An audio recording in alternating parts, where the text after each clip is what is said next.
seated around a table. ஒரு மேஜையை சுற்றிலும் 3 பரிசுத்தவான்கள் உட்கார்ந்து இருக்கிறதை பார்த்தேன். And one very ancient looking man said to another saint, ஒருவரை பார்க்கும் பொழுது பூர்வகாலத்து புருஷரை போல இருக்கிறவர் அடுத்த பரிசுத்தவானை பார்த்து சொல்லுகிறார், Sundar wants to know what is the day of the Lord. கர்த்தருடைய நாள் என்றால் என்ன என்று சுந்தர் அறிந்து கொள்ள விரும்புகிறார் என்றார். So there came a light, very benign, humble kind of a smile on the face of this saint. இந்த பரிசுத்தவானுடைய முகத்திலிருந்து மிகவும் மிருதுவான ஒரு தாழ்மையான புன்முறுவல் மெருகேற்றப்பட்டு வந்ததை பார்த்தேன். And he answered the query.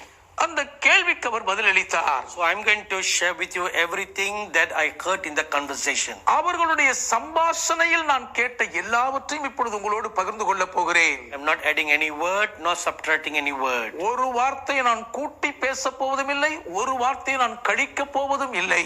The day of the Lord is a period of time when whatever the Lord had said will take place soon, will take place speedily. எவையெல்லாம் சீக்கிரத்தில் சம்பவிக்க போகிறது என்று கர்த்தராகிய இயேசுவானவர் சொன்னாரோ அவைகளெல்லாம் அதிவேகமாய் சம்பவிக்க போகிற ஒரு நாள், ஒரு குறிப்பிட்ட காலகட்டம் தான் கர்த்தருடைய நாளாகும். So let me repeat again. நான் திரும்பவும் சொல்லட்டும். Whatever the Lord had said that will take place எதையெல்லாம் சம்பவிக்க போகிறதாக கர்த்தர் சொன்னாரோ during the day of the Lord, கர்த்தருடைய நாளின் போது, that day now has come. அந்த நாள் இப்பொழுது வந்துவிட்டது. For all the things that need to take place will now take place speedily. ஆகவே சம்பவிக்க வேண்டிய எல்லா காரியங்களும் இப்பொழுது அதிவேகமாய் துரிதமாய் சம்பவிக்கும். Let me read to you a scripture in Zephaniah chapter 1 verse 4. Zephaniah 1:4 வசனத்தை நான் உங்களுக்கு படிக்கிறேன். The great day of the Lord is near. It is near and hastens quickly. The noise of the day of the Lord is bitter. There the mighty men shall cry out. கர்த்தருடைய பெரிய நாள் சமீபித்திருக்கிறது. அது கிட்டி சேர்ந்து மிகவும் தீவிரித்து வருகிறது. கர்த்தருடைய நாள் என்கிற சத்தத்துக்கு பராக்கிரமசாலி முதலாய் அங்கே மனம் கசந்து அலறுவான். It is a bitter period of time. அது மனம் கசந்து கொள்ளக்கூடிய ஒரு காலகட்டமாகும். Even the strong men will not be able to take it. பராக்கிரமசாலிகளாலேயே அந்த நாளை சகித்துக் கொள்ள முடியாதாம். In Jeremiah chapter 30 verse 6 and 7 says, எரேமியா 30:6-7 வசனங்கள் சொல்லுகின்றன, There's coming a time of trouble. ஒரு இக்கட்டு காலம் வருகிறது. Called Jacob's trouble. அது யாக்கோபின் இக்கட்டு காலம் எனப்படும். And even the Lord Jesus said in Matthew chapter 24, கர்த்தராகிய இயேசு கிறிஸ்துவானவர் மத்தேயு 24 சொன்னார், there's coming a time of trouble ஒரு மகா கொடிய பிரச்சனையின் நாள் வருகிறது. that the world has never seen like it before. உலகம் இதற்கு முன்பு ஒருபோதும் கண்டிராத அளவுக்கு உபத்திரவம் தலைவிரித்தாடும். That is why even the mighty men will cry. அதனால் தான் பராக்கிரமசாலிகளும் அலறுவார்கள். Those who think that they are so strong in the faith, விசுவாசத்தில் தாங்கள் உறுதி கொண்ட மாவீரர்கள் என்று நினைப்போரும் even they will be shaken. அவர்களும் ஆட்டம் கண்டு போவார்கள். The day of the Lord is at hand. கர்த்தருடைய நாள் சமீபமாய் இருக்கிறது. So the saints continue to share. பரிசுத்தவான்கள் தொடர்ந்து பகிர ஆரம்பித்தார்கள். It is a day for the promises of the Lord, good ones, to come to pass. நன்மையான கர்த்தருடைய வாக்குத்தத்தங்கள் எல்லாம் அது நிறைவேறுகிற ஒரு நாளாகும். For example, உதாரணத்திற்கு Joel chapter 2 verse 30 and 31. யோவேல் 2:30-31 வசனங்கள்.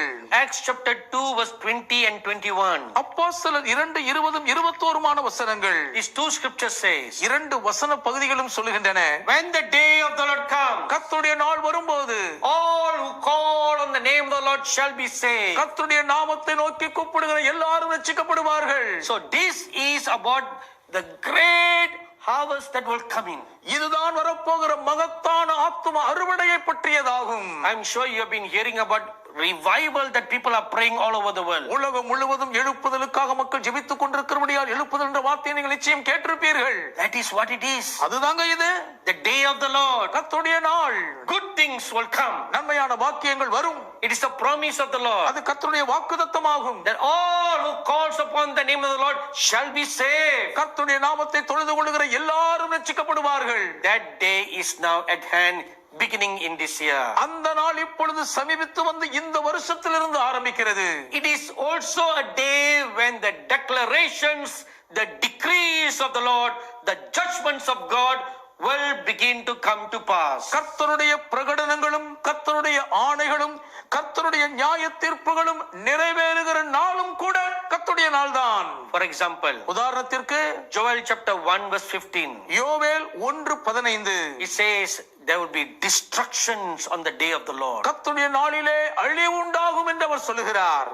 Isaiah chapter 34 verse 8. ஏசாயா 34:8 Jeremiah chapter 46 verse 10. Jeremiah 46:10 He said the day of the Lord is a day of vengeance. கர்த்தருடைய நாள் அது பழி வாங்குகிற நாள் என்று சொல்லுகிறார். When God will take vengeance on his enemies. தேவன் தம்முடைய சத்துருக்கள் மீது பழி வாங்குகிற ஒரு காரியம். Thirdly, மூன்றாவதாக Ezekiel chapter 13 verse 5 says, எசேக்கியேல் 13:5 சொல்லுகிறது, the day of the Lord is the battle of the Lord. கர்த்தருடைய நாள் என்பது கர்த்தருடைய யுத்தமாகும். When he will go to fight with his enemies. கர்த்தர் தம்முடைய சத்துருக்களோடு கூட யுத்தம் பண்ணும்படி களமிறங்குவார். We read in Revelation chapter 19 வெளிப்படுத்தல் 19 படிக்கிறோம் அல்லவா, verses 11 to 16. 11 முதல் 16 வரையுள்ள வசனங்களில் When the Lord Jesus comes again, கர்த்தராகிய இயேசு கிறிஸ்துவானவர் மறுபடியும் வரும்போது he will go to fight with his enemies. அவர் தம்முடைய சத்துருக்களோடு கூட யுத்தம் பண்ணும்படி போவார். A sword will come out of his mouth அவருடைய வாயிலிருந்து ஒரு பட்டயம் உருவி போகும். and he will smite all his enemies. அவர் தம்முடைய சத்துருக்களை எல்லாம் அதம் பண்ணி போடுவார்.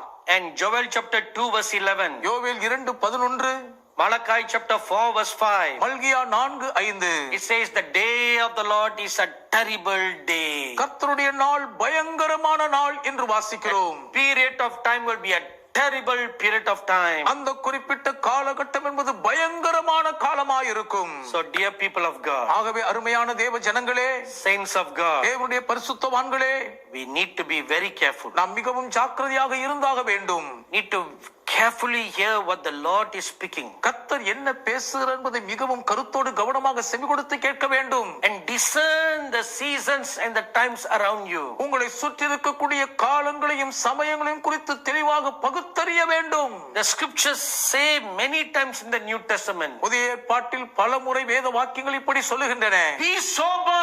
தெளிந்த புத்தியுள்ளவர்களாயிருங்கள். And how many times the Lord Jesus said this? எத்தனை முறை கர்த்தராகிய இயேசுவானவர் சொல்லி இருக்கிறார், Be watchful unto prayer. நீங்கள் ஜெபத்தில் விழிப்புள்ளவர்களாயிருங்கள்.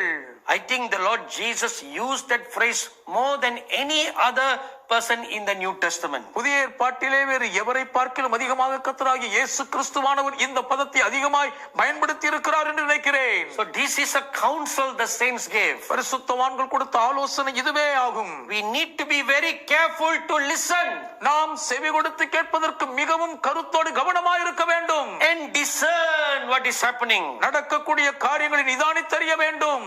The Lord in his good mercies கர்த்தர் தம்முடைய நன்மையான இரக்கங்களின் நிமித்தம் will always warn his people of what is going to come to pass. எப்பொழுதுமே எது சம்பவிக்க போகிறதோ அதை குறித்து முன்னமே தம்முடைய ஜனங்களை எச்சரிக்கிறவராய் இருக்கிறார். We have the sure word of promise for evidence of this. இதற்கு ஆதார சான்றாக நிச்சயமான வாக்தீர்க்கதரிசன வார்த்தை நமக்கு இருக்கிறது. Let me give you two evidences. நான் அதற்கு 2 ஆதார சான்றுகளை தருகிறேன். Genesis chapter 6 verse 13. ஆதியாகமம் 6:13. The Lord God came and warned Noah about a worldwide flood of destruction that was coming. உலகளாவிய பேரழிவை உண்டாக்கும் ஒரு ஜலப்பிரவாகம் வரப்போகுது என்பதை குறித்து தேவன் நோவாவுக்கு இறங்கி வந்து எச்சரித்தார். That is called the day of the Lord. அதுதான் கர்த்தருடைய நாள் எனப்படும். When he openly intervene in the affairs of man. மனுஷர்களுடைய காரியங்களிலே கர்த்தர் வெளியரங்கமாய் தலையிடும் போது, I believe that is an excellent example of what it means, the day of the Lord. கர்த்தருடைய நாள் என்றால் என்ன என்பதற்கு அதுவே தலை சிறந்த உதாரணம் என்று நம்புகிறேன். Then we read of another incident in the New Testament. அடுத்து புதிய ஏற்பாட்டில் மற்றொரு சம்பவத்தை குறித்து படிக்கிறோம். In Luke chapter 22. லூக்கா 22ஆம் அதிகாரத்தில் verses 31 to 34. 31 முதல் 34 வரையுள்ள வசனங்களில் Lord Jesus warned an individual. கர்த்தர் ஒரு தனி நபரை எச்சரித்தார். The apostle Peter concerning satanic attack planned for his life. அப்போஸ்தலனாகிய பேதுருவின் வாழ்க்கைக்கு எதிராக சாத்தானுடைய கொடூரத்தாக்கும் திட்டத்தை குறித்து எச்சரித்தார். So these two examples evidence about how God in his great goodness and mercy will always forewarn us of things to come.